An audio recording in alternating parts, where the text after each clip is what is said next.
Well, okay, guys, so our next big topic here is functions. Also very popular, very common in these exams.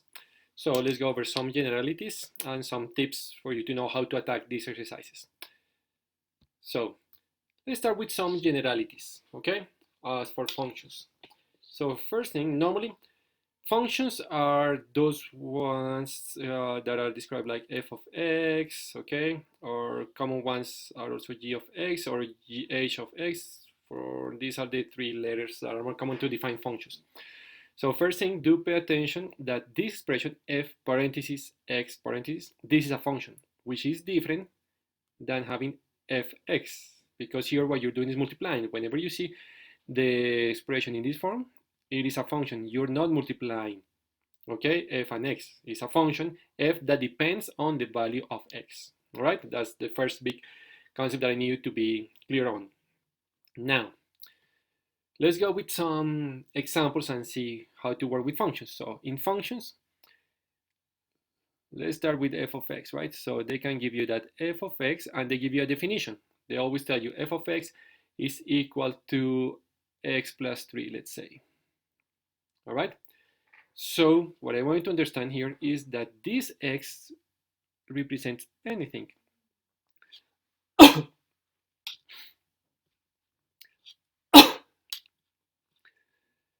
This can be a number, okay?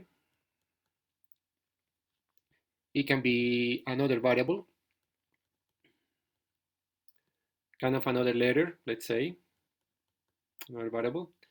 It can be an expression, it can be anything. And what you're supposed to do is that number that you have right there, you are going to replace it in this position where the x appears in the definition, all right? So let's do that with a couple of examples. Let's say that based upon that definition, they want us to find what is the value of f of 2. So basically here what we're saying is that number that is inside the parentheses will be the x. So that number that is inside the parentheses, we will replace it wherever we see the x, okay? So the definition is x plus 3. Now, because the number or the value or the expression in the parentheses is 2, so we replace x by 2, so we have 2 plus 3, which is 5, right? That's it. That's what you have to do, okay? Now, let's, come on, what we said, this can be anything, right? So if this can be anything, what would be if they has to find the value of f of y plus 2? Again, this guy will be x. We will replace this expression inside the parentheses wherever we see x in the definition of the function.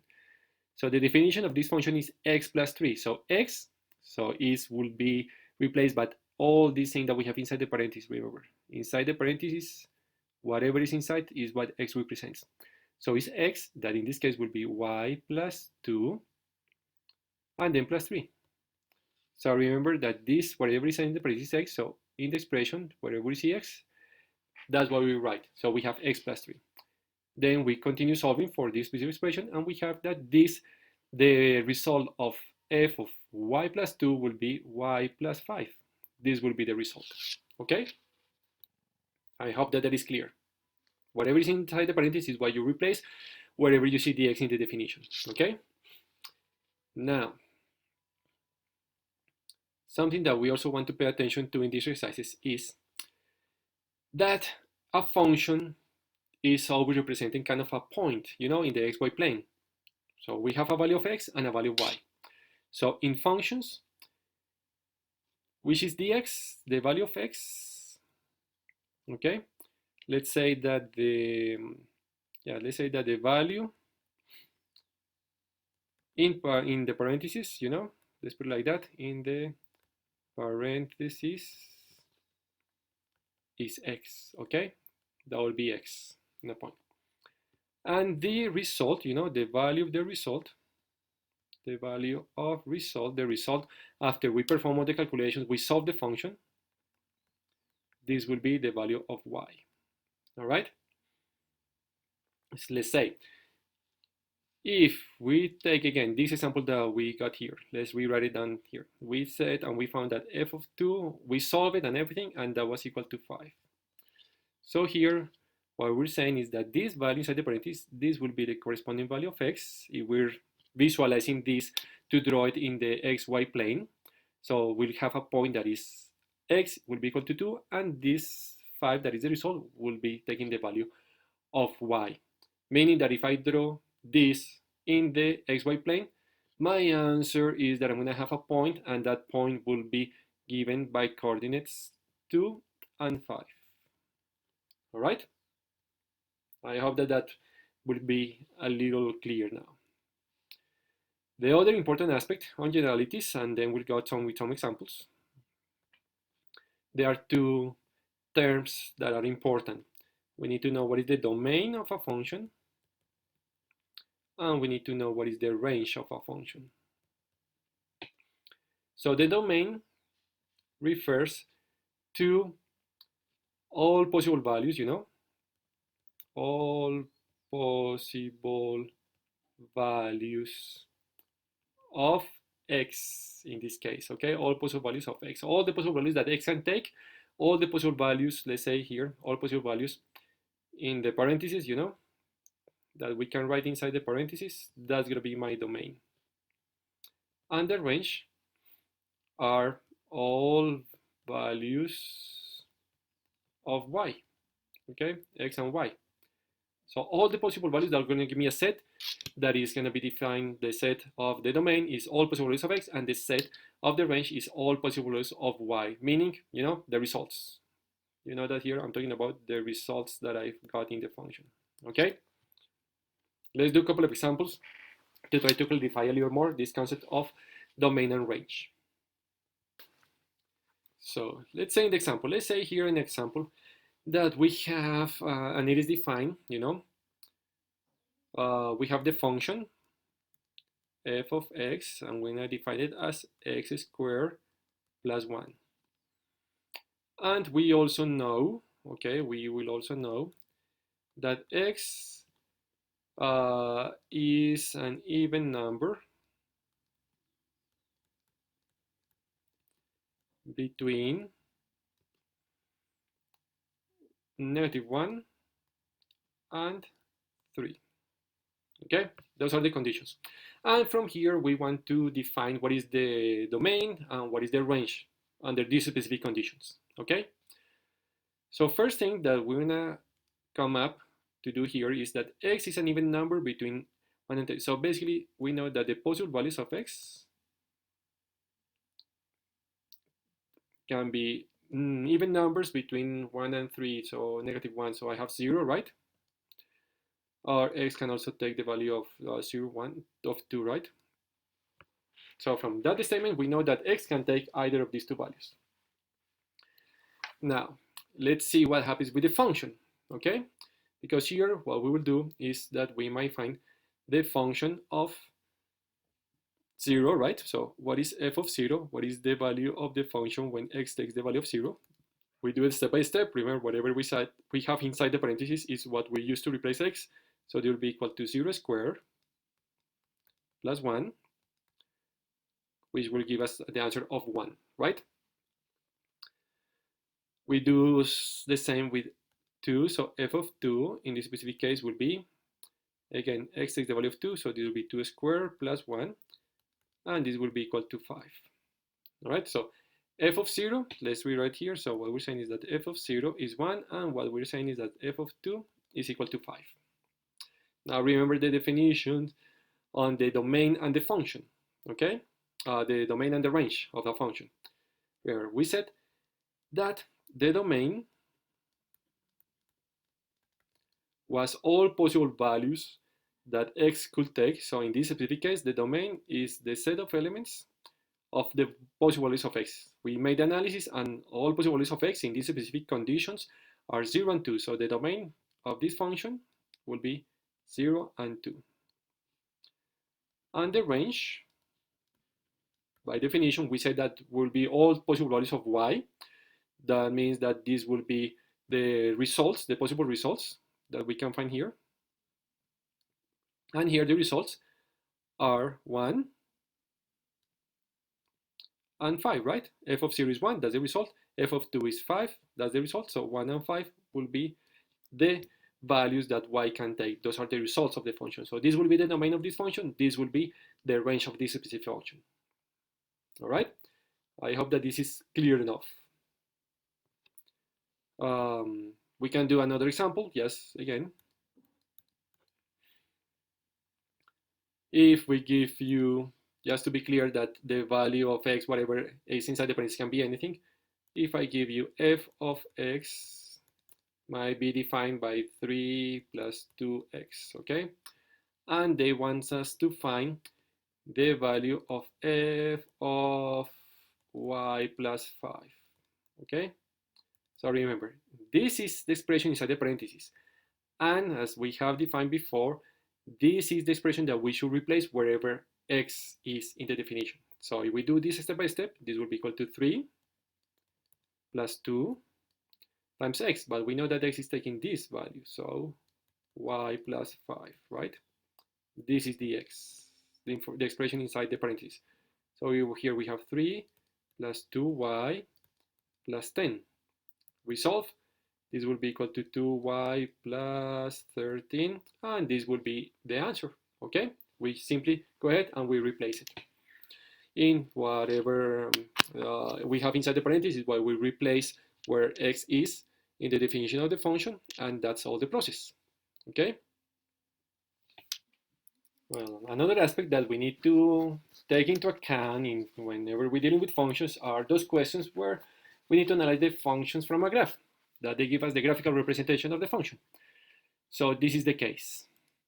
And the way I need you to understand this, again, remember what we were mentioning before, that for a value of x, that is what we have in the parentheses, the result of the function is the corresponding value of y, right? So let's make some notes on that again. So talking about the points, right? Whenever we have a point x, y in the xy plane, like what we're saying here, you know that the x pretty much is the value inside the parentheses, right? In the parentheses of the function. Let's put it like that in simple terms. And y is the result, okay, of the function. So if we need to analyze it, the result of the function will be the corresponding value of y in the xy plane and a point. So basically, here what we're saying, if we were to find, in this case, for example, on what we see here, we want to analyze what is the value of f of 0. So what I'm saying, that x is 0. Remember that x is the value inside the parentheses. So I need to locate in the xy plane where x is 0, which will be right here, right? And the result of f of 0 will be the corresponding value of y. So I just make the projection, right? Right here, let's make it a little clearer. If I take the line and I project it here, this will be the point. And what is this point? This point will be x is 0, and the point will be 1, 2, 3, and the value of y is 3. So again, x is the value of the parentheses, the y is the result of the function. So f of 0 in this case will be equal to 3, okay? So it's a matter of us identifying the points in the xy plane. For example, be thinking about this one. If I ask you, what is the value of f of, I don't know, minus 2, of negative 2? So what I will do, I find x equal to negative 2, negative 1, negative 2 is going to be this here. I make the projection, and the point where it's like making the projection, the point on the function on the line that we have is this one. That if I analyze it, this point will be given by negative 2 in x, and the value of y is 1, 2, is positive 2, right? So knowing that the point that we have on the line, on the representation, the graphical representation of the function is negative 2 and 2, we know that f of negative 2 is simply 2, all right? One more will be the value of f of, let me see, 1, 2, 3, 4, f of 4. Same process. We find the value of x, 1, 2, 3, 4, that is right here. We make the projection towards the graph, that is here. We found that the point, corresponding point, is 4, negative 1. So 4, that the x is the value inside the parentheses, y, the value of y is the result of the function. So f of 4 is simply negative 1, okay? So that's how you define or how you approach the exercises. Finding the projection, knowing what is the point that is on the function. When you get the point, x is dx, is the value inside the parentheses, y is the answer, is the result of the function. I hope that is clear enough. Now, from this information, and let me erase these guys here for us to have a better understanding. We can also define what is the domain and what is the range of this function, right? If we were to find the domain, remember the domain, by definition, all possible values of x, right? So if we analyze the function, the range of the domain will be all the x's. So if we analyze the x's goes from this point right here to this one right here, right? Oops, well, excuse my pulse. So in this case, x is taking the value of -1, 2, 3, 4. So this is taking the value of -4. The x is here, and here is 4, right? So the domain, as it depends on the x's, all the possible values of the x's, in graphically speaking, we know that the domain of this function is from -4 to 4, okay? +4. And if we were to discuss the range, again, by definition, we know that the range refers to all the possible values of y of the function. In this case, the result of the function, that graphically speaking are the y's. So we go from the minimum value of y, that seems to be right here, right? To the maximum value of y, that seems to be right here. So referring to the y's, this is -1, right? And referring to the y's, this will be 1, 2, 3, this will be 3. So that means that the range, the possible values of y, will go from -1 is the lowest possible value of the function to +3, which is the maximum possible value of the function. That will be the domain and the range if we were to analyze this function graphically. I hope that this is clear. As always, may you have any doubts or questions whenever you're solving the exercises on the course, just contact me and I will try to get back to you as soon as possible to help you clarify these concepts. See you on our next video.